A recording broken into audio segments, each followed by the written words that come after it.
Bienvenidos todos a esta segunda parte de nuestro tema diseño organizacional. En la clase anterior estuvimos viendo algunos conceptos acerca de organización, acerca de administración, acerca del diseño, algunas opiniones del señor Henry Misber. Hoy vamos a ver lo que son ya las variables del diseño y vamos a ver algunas partes acerca de esto. Comenzamos. En primer lugar tenemos, a manera de resumen de lo que hemos hablado hasta el momento, como una gráfica que explica todo lo que hemos hablado. Primero, definir y precisar los objetivos. Sabemos que para diseñar una organización todo empieza desde el proceso administrativo llamado planeación. Ahí es donde definimos y precisamos los objetivos que queremos alcanzar. Diseñamos la estrategia. La estrategia es el cómo alcanzamos estos objetivos y adaptamos la organización para el logro de los objetivos. Recordemos que el diseño organizacional habla acerca de eso, de cómo adaptamos la estructura de la organización para el logro de los objetivos. Eso es la manera de resumen de lo que había hablado hasta el momento. Vamos a hablar acerca de la eficacia y de la eficiencia en la estructura organizacional. A través del diseño de la estructura de la organización se busca la eficacia y la eficiencia, se busca un uso racional y racional de los recursos que posee la organización. Entiéndase por recursos materiales, recursos financieros, recursos estructurales, recursos humanos, que es el más importante, o como actualmente se le conoce, humanos con recursos. Entonces, a través del diseño de la estructura de la organización se busca el logro de un adecuado grado de eficacia y eficiencia en la organización. Recordemos que en clases anteriores hemos hablado acerca de lo que es eficacia y acerca de lo que es eficiencia. Incluso hemos hablado acerca de lo que es efectividad. Muy bien. Veamos. En este sentido, una estructura es eficaz si facilita el logro de los objetivos. O sea, diseñamos, agrupamos las tareas, asignamos responsabilidades de tal forma que podamos alcanzar esos objetivos que la empresa se ha trazado. Entonces, en ese sentido, la organización, o en este caso el diseño de la estructura, es eficaz. ¿Por qué? Porque facilita el logro de los objetivos de organización. Una estructura es eficiente si permite esa consecución, o sea, ese logro de objetivos con el mínimo recurso. Sabemos que eso es eficiencia. Sin embargo, la eficiencia también se puede traducir cuando se evitan consecuencias a la organización. Por ejemplo, multas por entregar fuera de tiempo algún proyecto, o de pronto algún impasse que se puede evitar en cuestiones de garantías, en cuestiones de calidad. El poder evitar esos costos extras también se ve como una forma de eficiencia. Muy bien, continuamos.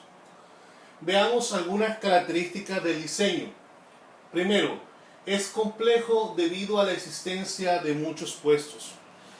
Sabemos que entre más piramidal es la estructura, más compleja va a ser. Va a haber pues más actividades, más cargos, más puestos. Pero todo esto va a depender si la estructura es piramidal o tiende a ser plana. Todo va a depender de lo que se haga en la planeación. O sea, lo que queremos conseguir en la empresa. Los puestos de alguna manera se vinculan con los otros. Eso estuvimos hablando en clases anteriores, cómo se agrupan las actividades de tal forma que ayuden al logro de los objetivos. Y dimos el ejemplo del Departamento de Recursos Humanos anteriormente. Cada puesto funciona como un sistema propio que interactúa con los demás. Cada uno de los puestos o cargos, si bien son responsables por sus propios logros, no son una isla dentro de la estructura. Deben estar en comunicación, ya sea a través de la subordinación, de la jerarquía, a través de la comunicación, a través de la retroalimentación. No podemos decir que un puesto está aislado, no, todos están interrelacionados entre sí, porque recuerden que es una estructura que fue deliberadamente diseñada, fue hecha con un propósito, no fue hecha al azar. Por lo tanto, todo está, como alguna vez nos han dicho, fríamente calculado. Veamos otras características del diseño. existe una interrelación entre los órganos y las tareas de la organización. Todo está interrelacionado. Como veníamos diciendo, la característica anterior, nada está por fuera de sí. Todo está interrelacionado. Hacia afuera depende de la estrategia que se ha definido para alcanzar los objetivos. ¿Qué depende hacia afuera? El diseño depende hacia afuera de acuerdo a la estrategia que se ha definido para alcanzar los objetivos. ¿Cómo así? Yo debo, a través de la estructura de la organización, a través de lo que he diseñado, poder facilitar el logro de los objetivos a través de un uso estratégico de los recursos. Debo permitir que esto sea así. Entonces, si hacia afuera depende de la estrategia, hacia adentro depende de la tecnología con la que cuente la organización. De acuerdo a los recursos que tenga la organización, así va a ser el diseño organizacional. E igual, va a ser de acuerdo también a la tecnología que ella tenga, se va a diseñar la estructura también con base en eso para facilitar las tareas, minimizar costos. Muy bien. Continuamos. Tenemos también dentro de las características que mira a la organización como un conjunto de funciones, relaciones y responsabilidades. El diseño mira a la estructura como un ser que tiene una responsabilidad, que tiene unas funciones las cuales debe lograr. Por lo tanto, diseño la estructura de esa forma para que se logren los objetivos. Ahora, esta característica es muy importante. El diseño no es estándar.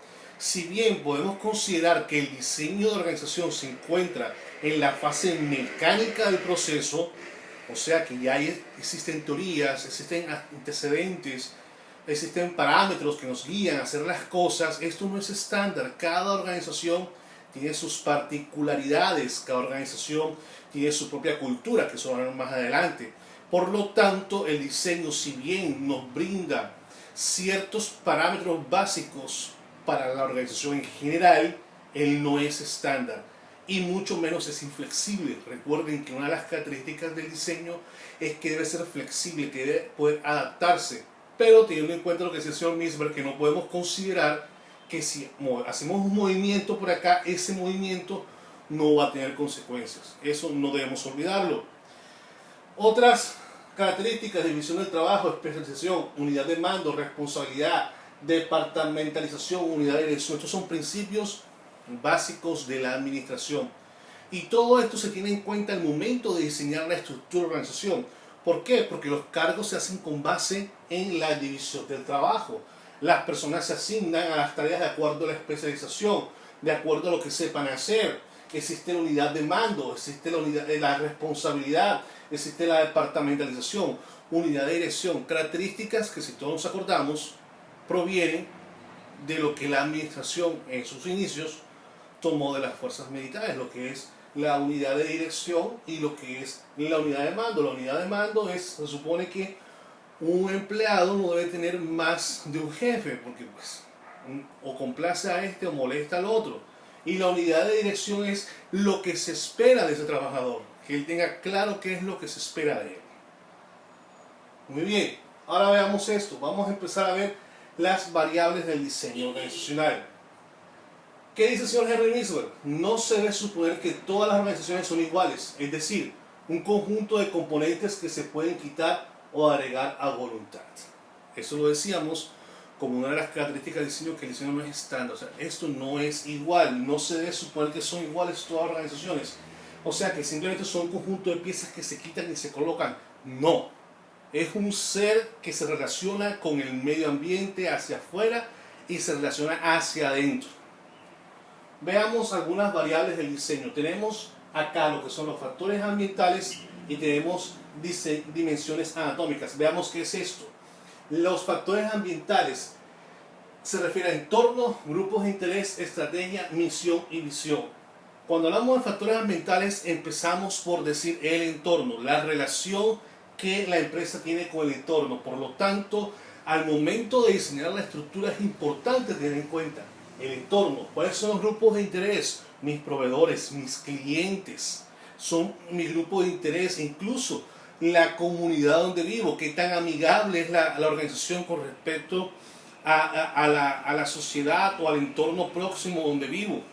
Y esto es algo que nosotros debemos tener muy en cuenta si queremos que nuestra empresa, nuestra organización tenga una imagen amigable ante el medio, una imagen verde que no solamente transmita la idea de que somos responsables, que hay responsabilidad social, sino que somos amigables con el medio ambiente, somos amigables con el medio que nos rodea y que tenemos en cuenta a todos los grupos que están allá afuera. Obviamente tenemos la estrategia, la misión y la visión, que eso pues sabemos muy bien qué significa. Dimensiones anatómicas. Otra variable del diseño, ¿qué tiene en cuenta eso? El tamaño, la configuración, la expresión geográfica de las unidades. Esto de expresión geográfica, eso lo vamos a ver más adelante en lo que es la departamentalización. Pero, por ejemplo, lo que es el tamaño, también tenemos lo que es, más adelante vamos a ver lo que es tamaño y ciclo de vida de la organización. Muy bien, otras variables, tenemos los aspectos de las operaciones. ¿Qué quiere decir esto? ¿A qué se refiere? Con autoridad, procesos, tareas y actividades cotidianas y controles. Son aspectos cotidianos donde se reflejan los procesos de la organización y las consecuencias conductuales. Esto se refiere ya directamente a lo que son las personas, al trabajador, que tiene que ver con el desempeño, la satisfacción, la rotación, el conflicto, la ansiedad, pautas informales de las relaciones de trabajo. Vamos a ver más adelante que una de las cosas que el diseño organizacional debe tener en cuenta es los grupos formales o la estructura formal, pero que también está presente dentro de la organización los grupos informales o las estructuras informales. Todo esto está dentro de la estructura de un modo visible desde el punto de vista formal y de un modo invisible desde el punto de vista informal. Todas las organizaciones tienen eso. Muy bien, continuemos. ¿Qué más tenemos por acá? Vamos a ver lo que son las condiciones para el diseño organizacional. Aquí tengo una estructura muy básica, muy general, no apunta a una empresa, digamos que específico, algo muy general. Tenemos la estructura básica, planeación y asignación de actividades a las personas, lo que comúnmente conocemos como organigrama. Aquí tenemos un organigrama muy sencillo: director general, director de marketing y ventas, tenemos los jefes medios, publicidad, planificación, ventas, productos nuevos, investigación, productos. Bueno, este es algo que es simplemente para darnos a entender cómo una estructura básica se nos presenta cuando la veamos. ¿De acuerdo? Tenemos mecanismos de operación, es lo que se espera del trabajador y cómo se lo manifestamos al trabajador, a través de manuales de procedimiento, a través de sistemas de evaluación, a través de remuneraciones y recompensas. Actualmente, dentro de organizaciones que están avanzando, se habla acerca de la remuneración total, que es una remuneración que va un poco más allá de solo el salario. Hay cosas que el trabajador desea que no necesariamente es solo dinero, pero que sí le complementan. Tenemos los mecanismos de decisión, que es la recolección de información para la toma de decisiones. Ahora vamos a hablar acerca de lo que es el tamaño y ciclo de vida de la organización. El tamaño lo vimos como una de las características al principio de este curso y hablábamos de que no necesariamente el tamaño estaba asociado al éxito de la organización, eso ya lo vimos. El tamaño de la organización determina su diseño. Si es grande y compleja la organización, así será su diseño. El número de trabajadores está asociado con el éxito de la organización. Recuerden que eso fue una pregunta que hicimos y llegamos a la conclusión de que solamente el éxito lo garantiza la consecución de los objetivos, no el número de trabajadores. Muy bien, veamos aquí el ejemplo del ciclo de vida de la organización. Tenemos nacimiento, infancia, juventud y madurez. Y vamos a dejarlo aquí para en una próxima sesión hablar de un poco acerca de lo que es el ciclo de vida. Pero veremos, a manera de resumen, en el nacimiento tenemos una estructura simple, apenas se acaba de partir de la idea del negocio, es una estructura simple, casi siempre es el de la idea con un par, ya sea de amigos o de familiares con la que empieza la empresa. La infancia, una formalización incipiente, se pasa el nacimiento, ya hay algo que queremos, pero apenas estamos empezando. Tenemos la juventud, donde encontramos la especialización tanto vertical como horizontal, y la madurez, donde hay un grado alto de diferenciación e integración. Entonces vamos a dejarlo aquí, pero en la próxima sesión vamos